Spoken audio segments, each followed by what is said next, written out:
Hi everyone, welcome back to Amity Bloom. It's another bright sunny day here, and I'm in the middle of working on a current journal project, and I have all this.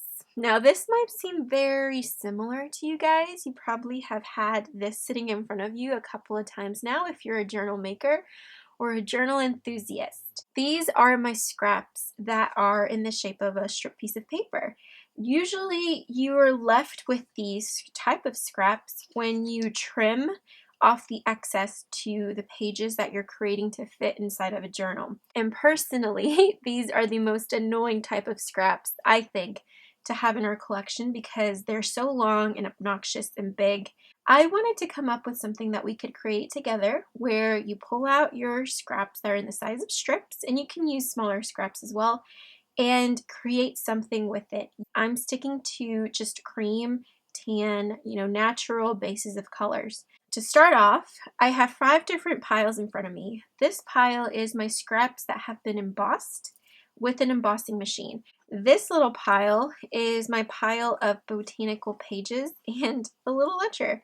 So I love using beautiful images from vintage books, and these just so happen to be floral and of course plain tea-stained paper. Everyone has a mini pile of this somewhere in their studio or craft room, and I'm going to show you how you can transform it and look into it in a different way. Then, of course, some book paper scraps. Now, these are some really old vintage book pages that I have just not gotten to use and were trimmed and left to be forgotten. And then these little strips are from vintage papers, like these are music papers, and this is from really old music sheet, an antique music sheet. So I have some strips of paper right in front of me. I also pulled out these, which are slightly thicker strips. And the way that I'm going to adhere them together is I'm going to use the individual strips and create a page out of them. Essentially what you would do if you accidentally pass paper through a shredder and you need to glue that paper back together again. So we're not going to glue our pieces of paper on top of a base. And I want to see the texture on both sides, so I think this will be really fun to create that type of effect. So what you need is a really good glue stick and some scissors. That's basically all that you need. This is an example of what I'm talking about. You can see that there's 3 separate pieces of paper strips. What you can do is keep adding different paper strips, gluing one on top of the other while still letting a little bit show. And then at the very end, you have a whole piece of paper with all of your strips. And then you can just go in with your scissors or a paper trimmer or your die cut machine and cut out the papers that you want. So you're essentially making your own paper again from the scraps that are left over. I'm just trying to get the most use out of all of my paper strips because, quite frankly, it is so annoying being surrounded by a never-ending pile of paper and paper scraps. And you know it's going to continue to keep growing because you can never have enough paper.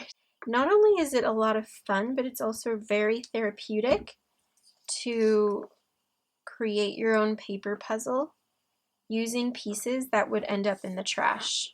And you can go through and start trimming off certain pieces of paper so that you're overall ending up with a uniform piece of paper in the end that's all the same size. Make sure you're using a variety of different shades, and if you have a piece of paper that doesn't reach the end, all you have to do is take another piece and just trim it.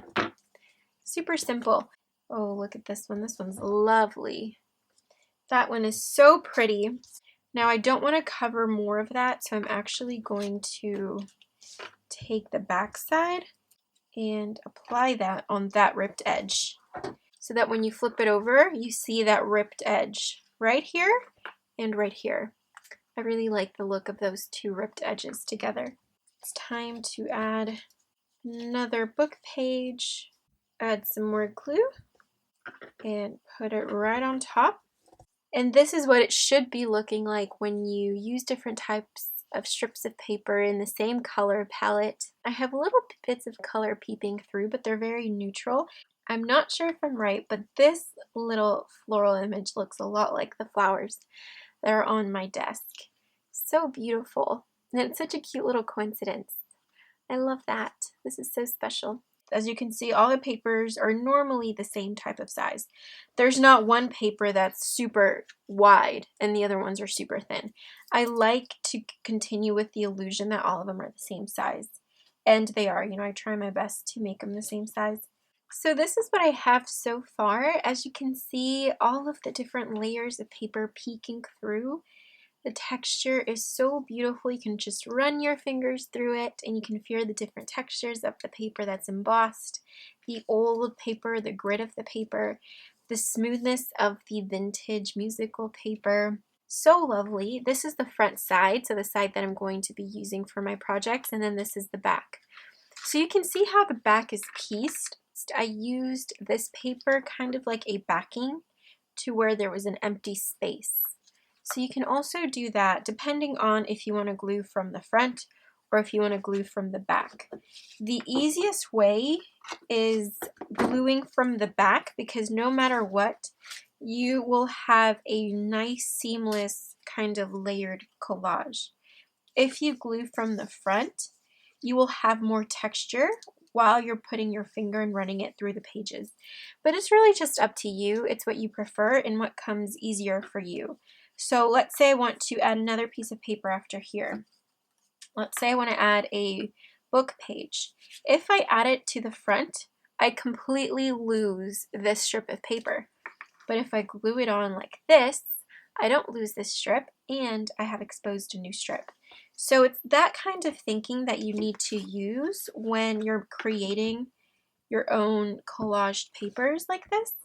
There we go. Oh my gosh, this is looking so pretty. So this is what you should be left with, a continuous strip of all of your paper strips collaged and glued side by side together until you've created essentially a new piece of paper. This is so exciting and I love how it looks. And it looks really uniform because you're only using strips. And even here where you use two different pieces of book paper, you still align them to the same size so that it looks like it's one continuous strip. So now that you have your paper piece finished, what you want to do is secure it. Secure the top and the bottom, secure the edges. Turn it over on the back side. Take some tape. You can use washi tape. I'm going to use masking tape because it blends in with the colors that I'm using in my collage. Take your bone filer and then just pass it through. Really simple, super easy. If you use masking tape, it blends in with the colors of the tea-stained paper and the creams. And then when you flip it over, you feel that structure, so it's not as flimsy. You don't feel like parts of it are going to pull apart. If you don't secure it by either tape or a sewing machine, this is what can happen. Do you see that? The pieces can pull apart. Now, if you use, depending on the glue that you use, I use just a normal glue stick because it became kind of like a temporary hold until I sewed it or I taped it on the back. You can use fabric glue, you can use a really strong adhesive or double-sided tape. It'll just take you a little bit longer to secure it if you don't want the tape to show on the back. But you can always cover that up or use washi tape if you wanted to. You could even use a strip of paper and just glue it on the back. So I'm going to flip it over and repeat the same thing that I did on the other side to here. And taking your bone folder and just making sure it's nice and secured and there's no air bubbles. And just to be safe, I like to secure the middle just in case if you have these little tiny pieces of paper that you've collaged, they won't fall apart or rip. So I have a tag here and I'm going to use it as a reference and template to create the tags that I'm going to make for my piece of paper. And I'm just going to trim the amount that I need to get about 3 to 4 different tags. These two that will be slightly larger tags, and then I have these two that will be slightly smaller tags. And then I'm just going to take them on this piece of paper. So now we have 4 tags, and this is just to show you how you can create large tags and small tags. You can create so many things if you treat it just like paper. What I want to do is I want to add some color, and I'm going to work on this one here. What I'm going to do is I'm going to use some stencils and some paint to bring more emphasis onto the lower corner. This is when you can grab the leftover paper scraps. So we're using everything. We're using all of the scraps. And you place it right there on the bottom. All of the papers were going up and down, and now this paper is going left to right. So it's bringing in a different focal point. And what I'm going to do is I'm going to actually cut my stencil here. I'm just going to position it where I need it to be. And I'm using a palette knife, kind of like a spatula, for applying the paint. And now you want to lift the stencil up. And this is what it looks like when you use a palette knife and a stencil to apply your acrylic paint. I'm going to take my tag and I'm going to pass it through my sewing machine.